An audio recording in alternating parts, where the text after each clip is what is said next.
안녕하세요. 레슬링 팬 여러분 환영합니다. 저는 빅레드머신입니다.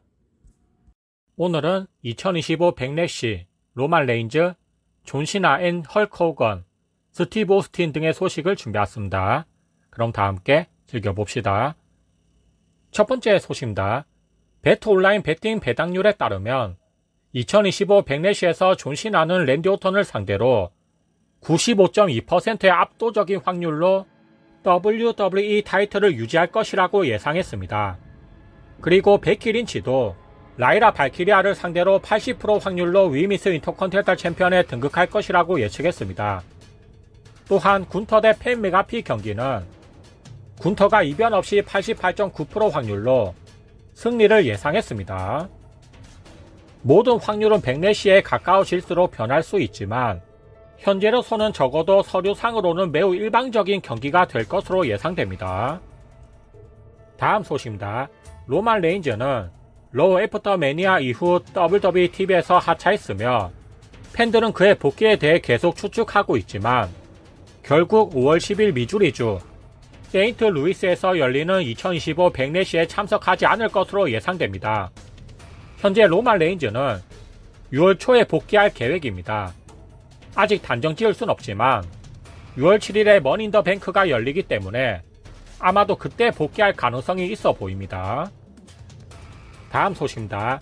에릭 비숍은 최근 포브스와 인터뷰에서 자신은 존 시나를 정말 존경하지만 그의 턴일이 1996년 WCW에서 헐크 호건의 턴일에 비하면 임팩트가 약하다고 말했습니다.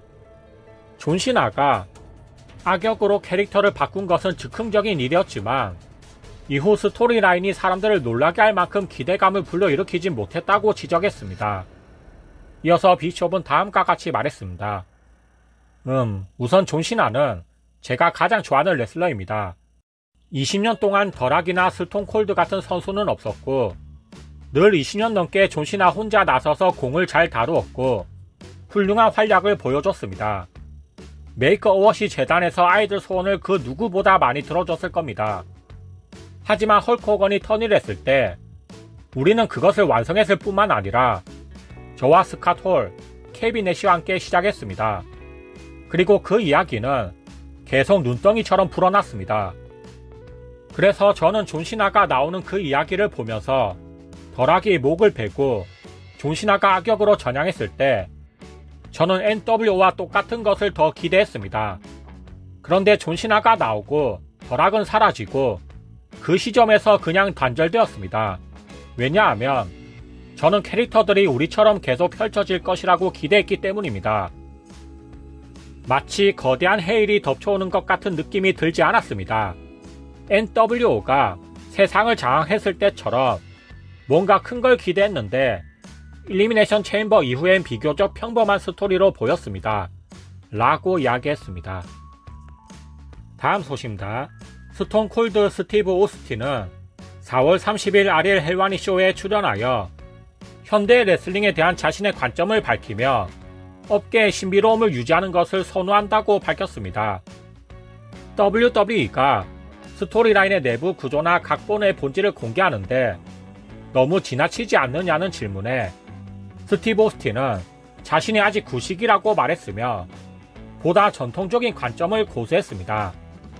프로레슬링의 본질을 인정하면서도 팬들에게 다소 신비로운 느낌을 주는 프레젠테이션을 원한다고 강조했습니다. 또한 스티브 오스틴은 작년 12월 4일에 무릎 교체 수술을 받았고 레슬매니아 40일까지 기준으로 대략 4개월 정도 지났기 때문에 겨우 30%에서 35% 정도만 회복된 상태였다고 밝혔습니다. 100% 회복되려면 약 1년이 걸리며 정상적으로 스쿼트를 하지 못했고 아직 달리기도 시도하지 않았다고 말했습니다. 이러한 회복 상태는 레슬매니아 40일에서 더 많은 활동을 할 수 있는 그의 능력에 직접적인 영향을 미쳤습니다. 원래 올해 초에 WWE와 간단한 논의가 있었는데 레슬매니아 40일에 참석해서 경기까지는 아니더라도 스터너 정도는 보여주자는 논의가 있었습니다. 하지만 무릎 교체 수술 때문에 자신이 할 수 있는 일이 많지 않아서 그저 관중 입장수만 발표하는 역할에 그쳤다고 언급했습니다. 한편 스톤 콜드 스티브 오스틴은 레슬매니아 40일에서 발생한 ATV 사건에 대해 공개적으로 언급했습니다. ATV를 타고 질주하다가 링사이드 바리케이드에 충돌해서 여성이 쓰러졌고, 스티브 오스틴은 바리케이드에 충돌하는 사고가 익숙하지 않은 장비 때문이라고 설명하며 가장 웅장한 무대에서 발생한 사건에 대해 당혹감을 느꼈다고 인정했습니다. ATV에 능숙한 것으로 유명한 스티브 오스틴은 이벤트에 제공된 특정 차량에 대한 제어 부족을 원인으로 꼽았습니다. 그는 다음과 같이 말했습니다. 내가 익숙한 스로틀 설정과는 다릅니다. 간단히 말해서 스로틀 시스템만 다를 뿐이죠. 저는 사륜구동에 꽤 능숙합니다. 그래서 사고가 났을 때 많이 당황스러웠습니다. 다행히 모두 무사했습니다. 레슬링에서 가장 큰 밤에 밖에 사람들에게 최고의 쇼를 보여주고 싶지만 그에 미치지 못하면 별로 좋지 않아요. 라고 말했습니다. 2025 백래시에서 팬 메가피 대 군터의 경기가 확정되었습니다. 이후 군터는 SNS를 통해서 하루 강아지 법무소인 줄 모른다면서 비웃는 이모티콘을 게시했습니다. 하지만 팬 메가피는 링 제너럴을 두려워하지 않았고 그는 링에서 계속 훈련 중이라고 말했습니다. 또한 지난 레슬매니아 39에서 더 미즈를 상대로 승리한 적이 있었는데 지금은 그때보다 더욱 컨디션이 좋다고 밝혔습니다. 그리고 팬 메가피는 뭔가 믿는 구석이 있어 보였습니다.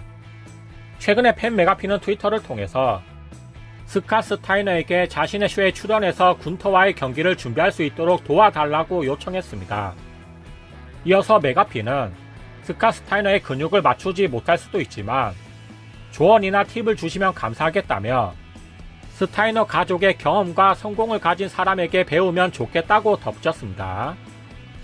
스카 스타이너는 팬 메가피의 말을 분명히 듣고 트위터를 통해 반응을 보였습니다. 그는 팬 메가피를 도울 의향이 있음을 밝혔고 자신과 팬 메가피가 힘을 합친다면 군터는 재앙이 될 것이라고 언급했습니다.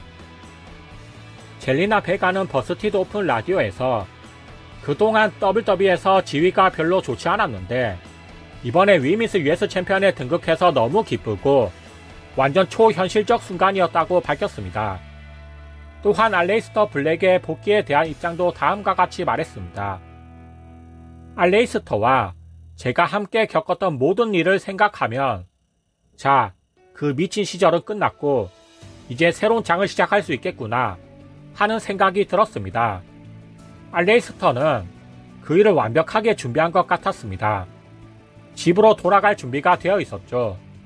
솔직히 가장 좋았던 부분은 그가 경기장에 나가서 자신이 할 수 있는 일을 하는 모습을 보는 것이었지만 트리플 H가 그를 꼭 껴안고 어서와 라고 인사하는 모습이 정말 좋았습니다. 라고 말했습니다. 줄리아는 최근 위클리 프로레슬링의 칼럼에서 지난 3월 NXT 로드 블록을 앞두고 부상을 겪고 있어서 우울증까지 느꼈다고 밝혔습니다. 그래서 잠시 휴식을 취했으며 결국 그녀의 부상은 실제였다는 사실이 확인되었습니다. 아무튼 줄리아는 메인 로스터에 오르기 위해 열심히 일하고 싶었는데 부상이 예상치 못하게 찾아와서 조금 우울증에 빠졌었고 또한 WWE와 일본의 레슬링 스타일이 다르고 언어 차이 때문에 힘들었다고 말했습니다. 하지만 전설과 슈퍼스타가 많은 메인 로스터에 가기 위해 열심히 노력할 수밖에 없었으며 그것이 동기부여가 되었다고 언급했습니다. 그래서 우울증이든 언어 장벽이든 WWE와 일본의 스타일 차이를 모두 극복해야 한다고 덧붙였습니다. 다음 소식입니다.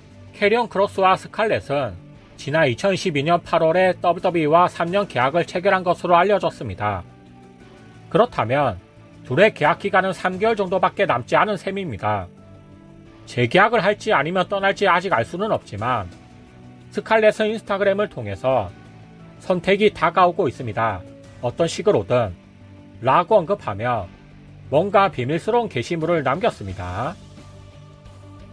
에던 코플랜드는 최근 인터뷰에서 자신은 1973년생이고 따라서 2016년 10월에 공식적으로 은퇴할 예정이라고 언급했습니다. 요즘 경기를 치르고 나면 정상적으로 걷는데 일주일이 걸린다고 밝혔습니다. 브라이언 다니엘스는 토크 스포츠와의 새로운 인터뷰에서 WWE를 떠나서 AEW로 이적하게 된 결정적인 계기는 2020년 12월 26일 브로디 리가 세상을 떠났을 때 AEW가 브로디 리를 위해 보여준 감동적인 헌정이 결정적이었다고 밝혔습니다. 자신의 친구 브로디 리가 세상을 떠났을 당시 자신은 WWE에 속해 있었는데 브로디 리를 추모해주는 AEW 방식이 자신의 마음속 깊은 곳에 큰 감동을 주었다고 말했습니다.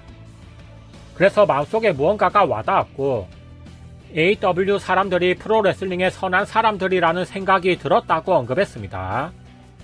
오늘 소식은 여기까지입니다. 들어주셔서 감사합니다. 어제 15,000원 후원해주신 도재조님 정말 감사합니다. 구독자가 15,000명이 된 것처럼 정말 큰 힘이 되고 진짜 소중하게 사용하겠습니다. 진짜 감사합니다.